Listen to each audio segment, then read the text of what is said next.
전쟁이 다가올수록 국가들은 동맹을 더 크게 외칩니다. 그러나 아이러니하게도 전쟁이 현실이 되는 순간 가장 먼저 무너지는 것은 동맹에 대한 믿음입니다. 역사는 반복해서 증명해 왔습니다.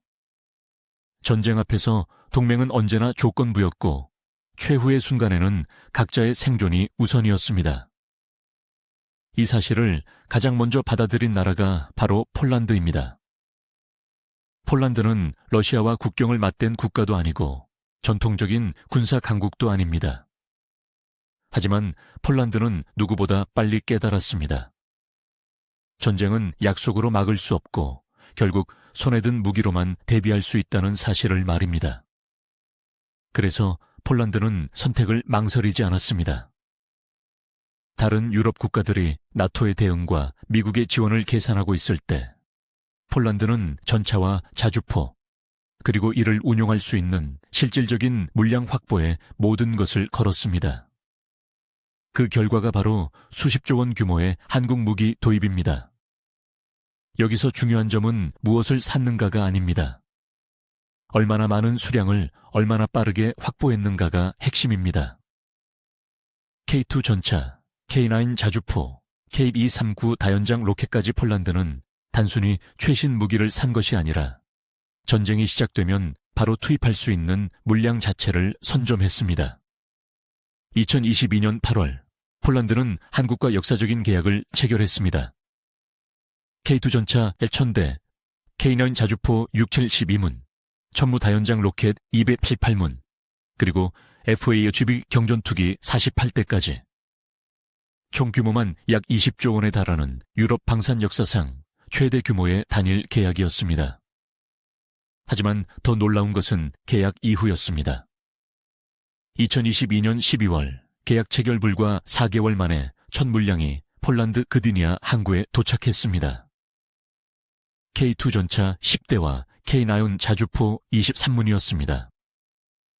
폴란드 국방부 장관 마리우시 부아슈크는 직접 항구로 나가 환영식을 주재하며 이렇게 말했습니다.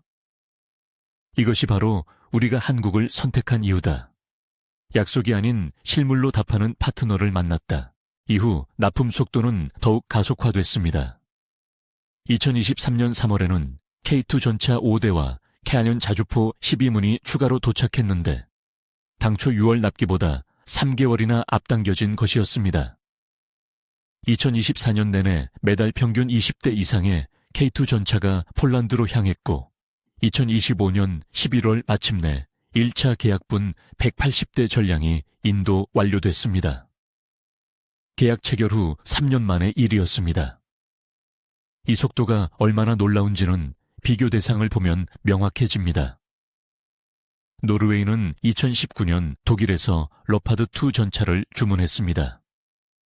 하지만 2025년 현재까지 단 한 대도 받지 못했습니다. 9년이 넘는 시간 동안입니다. 폴란드가 하이마스 다연장 로켓 500문을 미국에 주문한 것은 2019년이었습니다. 그런데 6년이 지난 지금까지 인도된 물량은 고작 20여 문에 불과합니다. 반면 한국의 첫 문은 어땠을까요? 2022년 10월 계약 후 참 23년 말 첫 물량 18문이 도착했고 2025년 6월 기준 126대가 이미 폴란드군에 배치됐습니다. 불과 2년 7개월 만에 계약 물량의 절반가량을 납품한 셈입니다. 국제방산 전문지 디펜스, 인더스트리 유럽은 이를 두고 미국 하이마스가 보통 7년에서 10년 걸리는 납품을 2년 반 만에 끝낸 초고속 기록이라고 평가했습니다. 그런데 폴란드는 왜 이렇게 서둘렀을까요? 2025년 11월 중순, 그 이유가 극명하게 드러났습니다. 폴란드 수도 바르샤바와 동부 국경도시 루블린을 잇는 철도 노선에서 연쇄 폭발이 발생한 것입니다. 11월 15일 밤 9시, 화물 열차가 미카 마을을 통과하는 순간 군용 폭약이 터졌고 이틀 뒤인 17일에는 푸아비 지역에서 전력선이 파손되어 승객 475명을 태운 열차가 긴급 정차하는 상황이 벌어졌습니다. 이 철도는 단순한 국내선이 아니었습니다.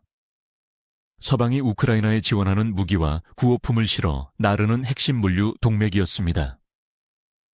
폴란드 총리 도날드 투스크는 현장을 직접 방문한 뒤 전례 없는 사보타주 행위이며 우크라이나 전쟁 발발 이후 가장 심각한 안보 상황이라고 규정했습니다. 폴란드군 참모총장 비스와프 쿠쿠아는 더욱 직설적이었습니다. 러시아는 전쟁 준비 기간에 돌입했다. 폴란드 영토에 대한 잠재적 침략에 유리한 조건을 조성하려 이곳에 환경을 구축하고 있다.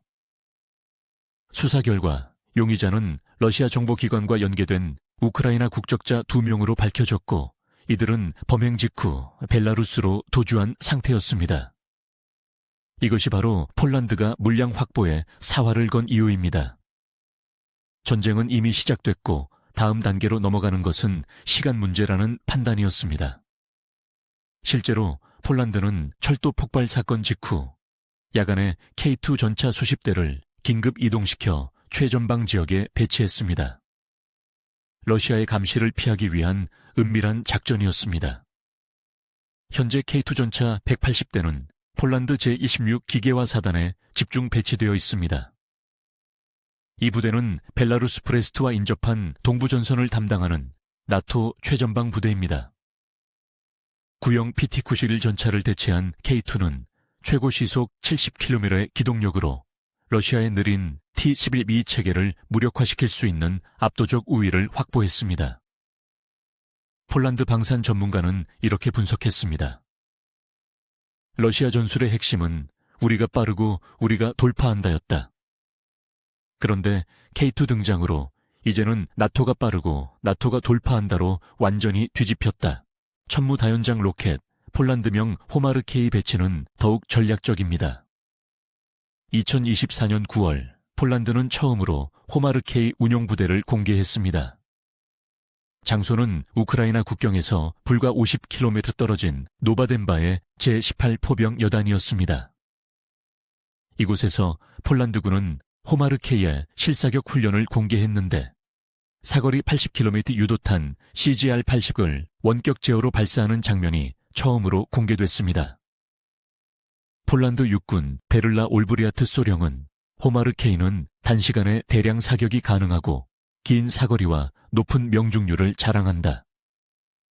무엇보다 기술적으로 발전됐으면서도 직관적이어서 승무원들이 빠르게 익힐 수 있다고 평가했습니다. 현재 호마르 K는 우크라이나 국경의 제18 포병여단 외에도 러시아 칼링그라드와 지근거리에 있는 벵고제보의 제11 포병연대에도 배치되어 있습니다. 사거리 80km 유도탄뿐 아니라 300km급 장사거리 전술 탄도미사일 CTM-290까지 운용하면서 폴란드는 사실상 러시아 서부 전역을 타격 범위에 넣은 셈입니다. 그런데 이 지점에서 유럽의 현실이 드러납니다. 현재 대부분의 유럽 국가들은 같은 선택을 하고 싶어도 할 수 없습니다.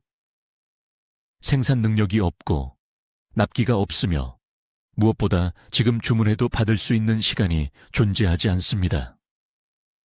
이미 생산 라인은 포화 상태이고 탄약과 부품은 부족합니다. 덴마크와 체코는 독일산 판저하우피츠 2000 자주포를 선택했다가 3년이 지난 지금까지 단 한 문도 받지 못해 후회하고 있습니다. 반면 폴란드는 다릅니다. 이미 물량을 확보했고 이미 운용 중이며 이미 전쟁을 상정한 군 구조로 전환했습니다. 2025년 7월에는 K2 전차 2차 계약까지 체결했습니다. 규모는 약 9조 원, 대수는 180대로 1차와 동일하지만 핵심은 따로 있습니다. 바로 폴란드 현지 생산입니다. 117대는 현대로템이 한국에서 생산하여 공급하고 나머지 63대는 폴란드 국영방산그룹 PGG가 현지에서 생산하는 K2PL 버전으로 제작됩니다. 이제 전쟁의 판이 달라졌습니다. 과거에는 미국과 가까운 나라가 유리했다면 이제는 폴란드와 같은 편에 서 있는가가 더 중요해지고 있습니다. 만약 전쟁이 확대된다면 유럽 동부 전선에서 가장 많은 전차와 자주포를 실질적으로 운용할 수 있는 국가는 폴란드입니다. 2025년 말 기준 폴란드가 보유한 한국산 무기는 K2 전차 180대, K9 자주포 200문 이상, 호마르K 다연장 로켓 126대입니다. 그리고 2030년까지 K2 전차 1000대, K9 자주포 672문, 호마르K 290대를 모두 확보할 계획입니다. 이는 독일, 프랑스, 영국 어느 나라도 단기간에 따라잡을 수 없는 물량입니다. 더욱이 이 무기들은 카탈로그에만 존재하는 것이 아닙니다. 이미 배치됐고, 이미 훈련됐으며, 이미 정비체계까지 구축된 실전 전력입니다. 2025년 5월 폴란드군 16명이 한국을 방문해 경기 파주의 천무교육대에서 2주간 집중교육을 받았습니다. 한국군 교육생 16명과 1대1로 매칭돼 실제 작전 운용과 정비 능력을 함께 익혔습니다. 폴란드 육군 쿠친스키 토마시 소령은 막강한 화력과 빠른 기동력의 천무에 대한 체계적인 교육을 통해 한국군의 숙련도와 전투 준비 태세를 깊이 이해하는 기회가 됐다고 밝혔습니다. 그래서 전쟁은 언제나 많이 가진 쪽이 아니라 끝까지 쓸 수 있는 쪽이 승리합니다. 전차와 자주포는 단순한 무기가 아닙니다. 전선을 지키고 징역을 막고 전쟁의 흐름을 결정짓는 핵심 전력입니다. 루마니아는 K2 전차 250대 이상과 레드백 장갑차 246대 도입을 추진 중입니다. 슬로바키아는 폴란드가 현지 생산하는 K2PL 도입을 검토하고 있고, 노르웨이는 천무와 미국 하이마스를 놓고 최종 선택을 앞두고 있습니다. 이 모든 국가의 공통점은 무엇일까요? 바로 폴란드의 선택을 지켜보고 있다는 것입니다. 폴란드가 한국 무기로 실제 전력을 구축하는 과정, 납품 속도, 운용 만족도, 그리고 무엇보다 전시 대응 능력을 면밀히 분석하고 있습니다. 이제 질문은 명확해집니다. 전쟁이 터졌을 때 누가 폴란드와 함께 싸울 수 있는가? 누가 폴란드의 보급망, 탄약체계, 무기 운용 구조와 연결되어 있는가? 그 답은 곧 한국 무기를 얼마나 먼저, 얼마나 많이 가져갔는가로 귀결됩니다. 이미 한국 무기를 선점한 국가는 폴란드라는 거대한 실전 전력을 공유하는 편이 됩니다. 반대로 그렇지 못한 국가는 아무리 기술이 뛰어나도 구경꾼으로 남을 가능성이 높습니다. 전쟁은 아직 시작되지 않았습니다.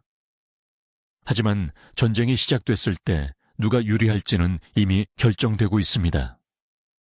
그리고 그 승부의 한가운데에는 조용히 그러나 확실하게 폴란드와 한국 무기가 자리 잡고 있습니다.